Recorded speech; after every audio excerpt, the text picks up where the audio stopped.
Assalamualaikum warahmatullahi wabarakatuh. Alhamdulillah wasyukrulillah wassalatu wassalamu ala rasulillah Sayyidina Muhammad ibn Abdillah wa ala alihi wa sahbihi wa mawalah, amma ba'du. Pemirsa MMI Media Channel dimanapun Anda berada, rahimakumullah.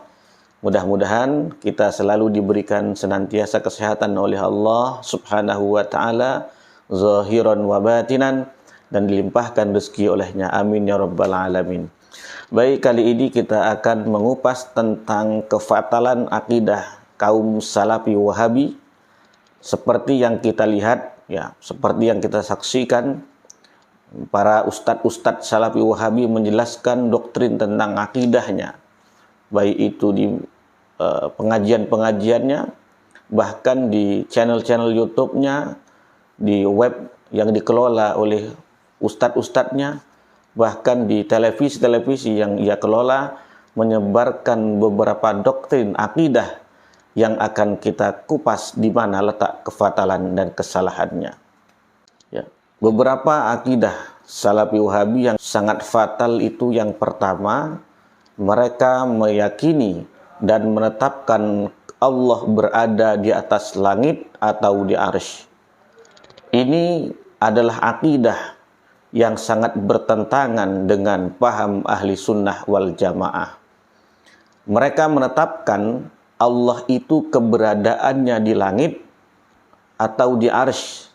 Sementara akidah ahli sunnah wal jamaah meyakini bahwa Allah subhanahu wa ta'ala itu ada tanpa membutuhkan tempat.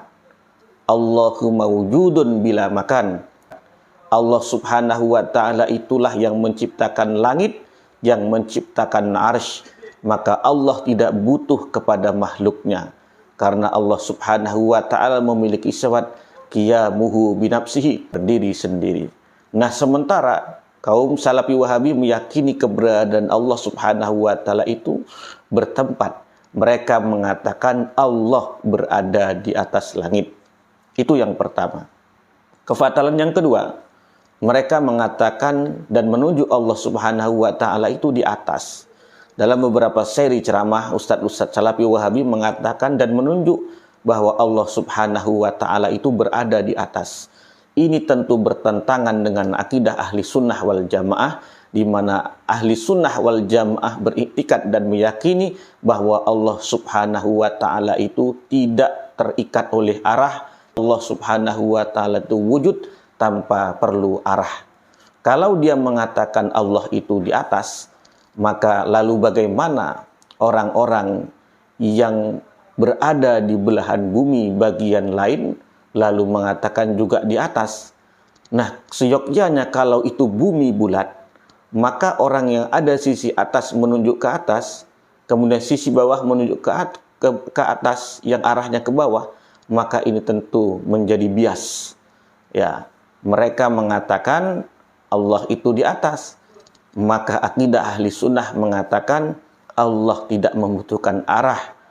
Allah ada tanpa terikat oleh arah, baik itu di atas ataupun di bawah, baik itu di kanan atau di kiri, baik itu empat penjuru mata angin. Allah tidak terikat oleh itu semua. Nah, kemudian kaum Salafi Wahabi berargumen, kalau kita berdoa itu ke atas, maka itu menunjukkan bahwa Allah itu di atas. Atau mereka mengatakan bahwa naluri manusia ketika mengatakan Allah itu pasti menunjuk ke atas. Lalu dijawab oleh ahli sunnah wal jamaah bahwa atas adalah kiblat doa, sebagaimana disampaikan oleh Ibnu Hajar al-Asqalani, ya, di dalam menjelaskan hadis-hadis dalam kitab Sahih Bukhari, bahwa atas adalah kiblat doa, sedangkan bawah adalah kiblat sujud, dan Ka'bah adalah kiblat sholat. Artinya ketika kita berdoa ke atas itu bukan berarti Allah di atas. Allah bisa ditunjuk, Allah memiliki arah, tidak. Tetapi itulah kiblat doa yang diajarkan oleh Rasulullah Sallallahu Alaihi Wasallam. Maka patahlah teori kaum Wahabi yang mengatakan Allah itu berarah di atas. Kemudian yang ketiga, kefatalan akidah Salafi Wahabi. Mereka cenderung menjisimkan Allah Subhanahu wa Ta'ala. Mereka mengatakan Allah itu memiliki wajah, Allah memiliki tangan, bahkan jari-jari tangan, Allah memiliki pijakan kaki. Ini adalah paham mujassimah yang menjisimkan Allah Subhanahu wa Ta'ala. Meskipun mereka mengatakan wajah Allah tidak serupa dengan wajah makhluk, tangan Allah tidak serupa dengan tangan makhluk, ya, jari-jari Allah tidak serupa dengan jari-jari makhluk, pijakan kursi Allah, pijakan kaki Allah tidak sama dengan pijakan kaki makhluk atau pijakan kaki raja dan sebagainya, maka ini sudah termasuk menjisimkan. Ketika Anda menyebut Allah memiliki tangan, maka itu sudah menjisimkan karena tangan adalah bagian dari tubuh.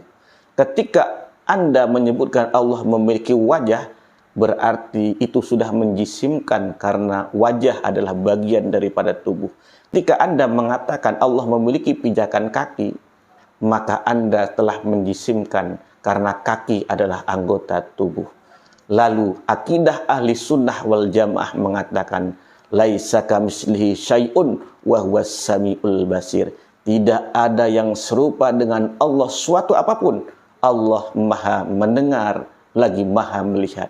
Artinya Allah Subhanahu wa Ta'ala itu adalah mukhalafatul hawadis, tidak sama dengan makhluk-makhluknya, dan Allah Subhanahu wa Ta'ala itu wahdaniyah fi zat, artinya zat Allah itu tidak tersusun daripada bagian-bagian. Zat Allah tidak tersusun dari jisim-jisim. Kemudian yang keempat, mereka kaum Salafi Wahabi meyakini 3 tauhid, yaitu tauhid uluhiyah, rububiyah, dan asma wa sifat. Yang pembagian tauhid ini dilakukan oleh Ibnu Taimiyah pada abad ke-7 Hijriah. Mereka menolak sifat 20, padahal sifat 20 dari mulai wujud, kidam, bako, mukhalafatul hawadis, qiyamuhu binafsi, sampai sifat ke-20 yang wajib bagi Allah, itu adalah sifat yang mau tidak mau harus dimiliki oleh Allah Subhanahu wa Ta'ala, karena sifat tersebut adalah sifat menunjukkan keberadaan Allah dan sifat tanzih mensucikan Allah Subhanahu wa Ta'ala. Contoh yang pertama, sifat 20 adalah wujud, maka Allah pasti wujud, dan Allah mustahil adam tidak ada. Yang kedua, Allah Subhanahu wa Ta'ala memiliki sifat kidam, Allah maha dahulu, maka mustahil Allah itu baru seperti makhluk, dan seterusnya. Maka sifat 20 ini adalah sifat agar kita mengenal zat Allah Subhanahu wa Ta'ala, agar kita mensucikan zat Allah Subhanahu wa Ta'ala. Maka dirumuskanlah 20 sifat wajib bagi Allah, 20 sifat mustahil bagi Allah, 1 sifat jaiz bagi Allah, 4 sifat wajib bagi Nabi dan Rasul, 4 sifat mustahil bagi Nabi dan Rasul, dan 1 sifat jaiz bagi Rasul. Maka ini dirumuskan agar membentuk pemahaman yang sempurna bahwasanya Allah Subhanahu wa Ta'ala itu maha suci. Allah Subhanahu wa Ta'ala itu tidak memiliki juz-juz atau memiliki bagian-bagian tubuh layaknya pemahaman kaum Salafi dan Wahabi.